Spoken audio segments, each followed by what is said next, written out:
السلام عليكم ورحمة الله وبركاته. كتير واحنا بتقابلنا مشكلة ما بنبقاش لاقيين لها حل في عز التوتر بتاعنا، وفي عز ما احنا بنبقى متعصبين بنحاول ندور على حل ما بنلاقيش. طب الحل هنا هنلاقيه ازاي؟ وهيمكن ازاي هنروح له، ولا هو هيجي لنا الحل ولا ايه؟ اللي انا عايزه اقوله لك او اقوله لك ان الحل بيبقى بيكمن في حاجات معينة. ايه هي الحاجات دي؟ اولا استعينوا بالله سبحانه وتعالى في حل جميع المشاكل.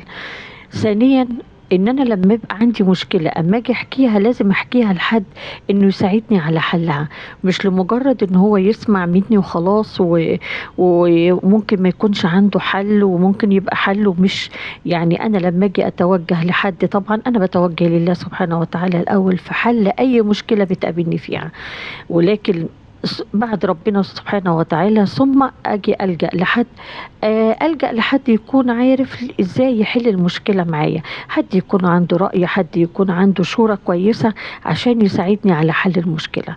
ده لو انا ما قدرتش ان انا احل مشكلتي بنفسي، لان كتير مشاكل ما بتتحلش الا لما يكون صاحب المشكله نفسها هو اللي بيستعين بالله ثم بيستعين بنفسه على اساس ان هو يحل جميع مشاكله. طيب انا عايزه اقول لكم على حاجه، هو انا لازم يبقى عندي قوه في حل مشاكلي؟ لازم الواحد لما يبقى عنده مشكله يستعيد كل قوته ويحاول ان هو يدور على حل المشكله دي.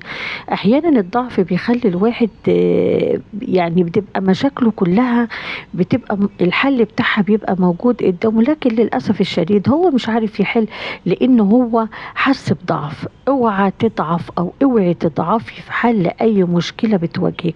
المشكله اللي تواجهك لازم ان انت توصلي لها الحل، ما تسيبيش المواضيع كلها كده وتقولي هي هتتحل لوحدها. ما فيش حاجة بتتحل لوحدها، تراكم الاشياء ممكن دي بتخليكي من وقت للتاني المشكلة بتكبر وما بقدرش ان انا اوصل لحل ليها.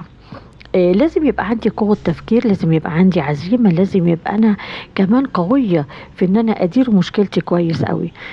لازم زي ما أنا ما قلت لما أجي أستعين بحد إن أنا يحل معايا المشكلة دي، حد يكون رأي ذو حكمة، ما أحكيش مشاكلي لأي حد وخلاص. أحيانا المشاكل لما بتتحكي لناس كتير بتبص تلاقي نفسك شوشرت على نفسك وما انتش عارف توصل لنفسك لحل. استعينوا بالله على قضاء حاجائكم بالكتمان. السلام عليكم ورحمة الله.